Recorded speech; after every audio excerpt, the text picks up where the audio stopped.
Bonjour les filles, vous permettez, j'ai un petit cadeau, c'est mon jour de générosité aujourd'hui. 1 million d'euros, 1 million d'euros et 1 million d'euros. Hein? Moi je fais un petit reportage. Je fais un petit reportage YouTube pour savoir ce que les jeunes y pensent sur la mort. Ah, la mort. J'ai peur de la mort. La mort, non, est-ce que vous avez déjà pensé à la mort? Ah oui. Ah, vous avez pensé quoi vous? Qu'est-ce qu'il y a après la mort? Alors, à votre avis? J'ai déjà pensé comment ça se passe, mais j'arrive pas à visualiser. Ouais, moi aussi. Bon, vous savez qu'un jour on va mourir. Oui, tout le monde, Bon, et après ça, on va être jugé. On va être jugé par rapport au bien, au mal qu'on a fait. oui. Donc la question à se poser, comment est-ce qu'on sait si on fait du bien ou du mal? Comment on sait si on fait du bien? On doit être bien dans notre peau. Il y a une loi qui s'appelle les 10 commandements. Vous connaissez les 10 commandements? Non. Alors je vais vous dire, les 10 commandements, ils disent tu ne mentiras pas. Non, Quand on ment à quelqu'un, on ne lui fait pas du bien. On est d'accord. Donc la question est de savoir si vous avez déjà menti. Et attention, je ne vous juge pas, hein, parce qu'alors moi j'ai échoué au test lamentablement. Hein, j'ai oui, menti. Oui, j'ai menti. Hein. Obligé. Et vous, comment on appelle quelqu'un qui a menti? Un menteur? Donc vous êtes des menteuses. Est-ce que vous avez... Non, non, mais je vous juge pas, mais c'est ce que vous venez de me dire. Est-ce que vous avez déjà pris quelque chose qui n'est pas à vous? Peu importe la valeur. En fait, on a pris, mais on a revendu. Enfin, tu vois, c'est une prêtée de données. Vous avez jamais téléchargé de la musique illégalement sur Internet ou enfin des trucs, vous avez jamais toujours rendu la gomme ou des trucs bêtes des fois? Ah hein, non, enfin, genre quand j'ai une gomme et tout, j'oublie de la passer, tu vois. Ouais, ça s'appelle du vol. Vous la rendez pas à ceux qui... Oui, non, mais nous on croit qu'il faut aller dans une banque pour être un voleur, mais le vol c'est prendre quelque chose qui n'est pas à nous et pas le rendre, on est d'accord? Ouais, mais oublier, c'est... Est-ce que vous avez toujours obéi à vos parents? Alors là, Moi, oui. oh oui, oui, oui. Parfois... Attendez. moi, j'assume, hein. Et là, j'ai deux témoins, là. Vous avez admis que vous mentiez, d'accord? Et vous croyez qu'on va vous croire? Que vous n'avez jamais menti à vos parents? On a tous menti. Vous savez pourquoi elle est belle, cette loi? Parce que justement, elle ferme la bouche à tout le monde. Et même aux religieux en particulier. Il n'y a personne qui pourra dire qu'il n'a pas menti, qu'il n'a pas volé. C'est pas possible d'être parfait. Ben voilà, mais c'est ça qui est merveilleux. Et c'est grâce à ça qu'on ne peut pas se juger les uns les autres. Parce qu'on est tous pareils, en fait. Moi, j'ai pas le droit de vous condamner. Parce que, en fait, vous avez menti comme moi, vous avez cassé la loi, on est tous pareils. Et le problème, c'est que quand on va mourir, on va être confronté à cette loi. On va être jugé par rapport à cette loi. Donc, si on vous juge par rapport à cette loi, vous allez être coupable ou innocente? Par rapport à cette loi, vous allez être coupable. Oui. Et si vous êtes coupable, la punition, c'est l'enfer pour l'éternité. Mais ça veut dire que tout le monde irait en enfer, c'est Bah, pas possible. Oui, ça voudrait dire que tout le monde irait en enfer. Parce qu'on a tous cassé la loi. Quand on casse une loi, on est puni. Maintenant, je vais vous dire une chose. C'est Dieu qui nous a créés, ça on est d'accord. Oui. Dieu nous a créés. Donc un créateur, il aime sa création. Un musicien, il aime sa musique. Une cuisinière, elle aime les plats qu'elle prépare. C'est quand on crée quelque chose, on aime sa création. Donc Dieu, il nous aime. Et il ne veut pas qu'on aille en enfer. Il ne veut pas nous condamner.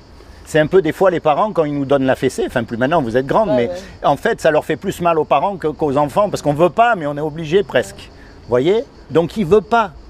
Donc comme il ne veut pas et qu'il a trouvé personne sur la terre pour, comme vous dites, qui est parfait, il a fait quelque chose.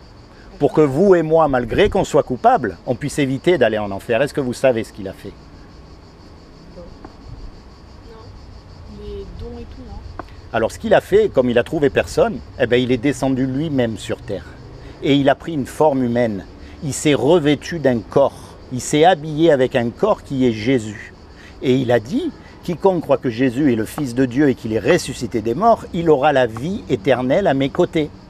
Mais ça ne suffit pas ça, parce que les démons aussi y croient. Vous savez, les démons, ça existe. Et ils connaissent Dieu. Ils croient aussi. Donc la clé là-dedans, c'est un mot qu'on appelle la repentance.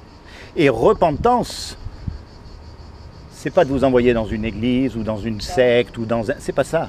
C'est de vous-même, quand vous êtes toute seule. Vous commencez à vous tourner vers Dieu. Vous commencez à lui parler avec ce que vous avez dans votre cœur.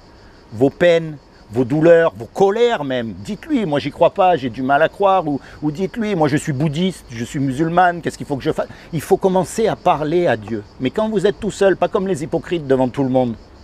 Voyez? Et vous cherchez sincèrement Dieu de tout votre cœur. Parce que Jésus, ce qu'il a fait, en mourant sur la croix, si vous voulez, il a pris tout votre péché. Il a pris la condamnation sur lui. Ce qui vous condamnait à vous, il a dit, hop, c'est moi qui le prends sur moi. Parce que c'est le seul homme qui n'a jamais volé, qui n'a jamais menti, qui a vraiment accompli la loi. Donc Dieu a accepté son sacrifice pour vous, pour vous, pour vous, pour moi, pour tout le monde. Et tout ce que vous avez à faire, c'est à l'accepter comme votre sauveur et votre Seigneur. Sauveur, parce que quand vous passez devant un tribunal, vous avez besoin d'un avocat. On est bien d'accord? Donc lui, ça sera votre avocat. Et Seigneur, parce que vous allez commencer à lui obéir. Et vous verrez que Jésus, ce n'est pas le Jésus que vous avez l'habitude de voir dans les églises catholiques ou même protestantes, ou peu importe. Jésus, il est vivant, il peut vous parler, il veut vous aimer, il veut vous conduire, il veut vous protéger. Il est vraiment vivant, quoi, c'est ça le truc. Vous avez une Bible à la maison? Oui. Alors je vous encourage à vous trouver une Bible, parce que moi j'en ai plus, sinon je vous en aurais donné une. Et vous commencez à lire dans le livre de Jean. Le livre de Jean va vous apprendre à connaître Jésus. Et vous n'allez pas rentrer dans les ordres pour ça, hein. Vous n'allez pas devenir bonne sœur pour ça, hein. C'est pas ça du tout, hein. La religion, c'est l'inverse de ce que veut Dieu. Parce que la religion, c'est tout le monde fait la même chose pour gagner le paradis. Mais en fait, c'est Dieu qui a fait quelque chose pour que nous, on puisse gagner le paradis. Et tout ce qu'il nous demande, c'est d'être sincère avec lui. Parce que vous avez remarqué, vous êtes unique. Oui. Vous êtes unique, il n'y en a pas deux comme vous. Ah bah non, ça, c'est Et ça, il n'y en a jamais eu deux depuis que l'homme existe. C'est fou quand même, quand on y réfléchit.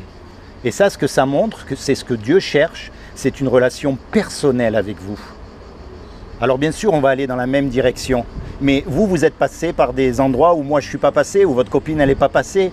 Vous avez des douleurs qu'on n'a pas. Vous voyez ce que je veux dire? Donc c'est ça qu'il veut, lui. Il veut votre cœur.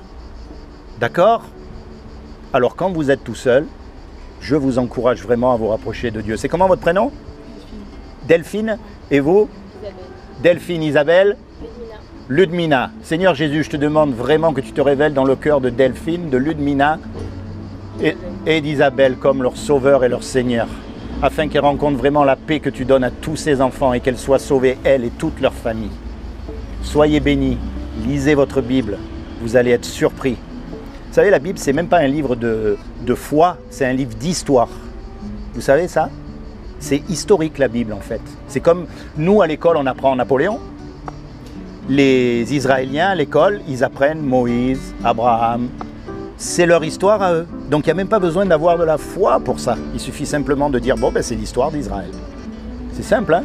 Jésus c'est pareil. Les évangiles c'est de l'histoire. C'est la vie de cet homme qui a dit qu'il était le Fils de Dieu.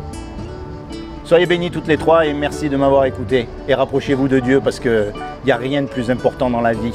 C'est justement après, quand on meurt. Parce que la vie, quelle que soit la galère où on est, même si on est dans le bonheur parfait, ça s'arrête, malheureusement. Mais après, ça ne s'arrête plus. Soyez bénis toutes les trois. Et merci, hein, au revoir.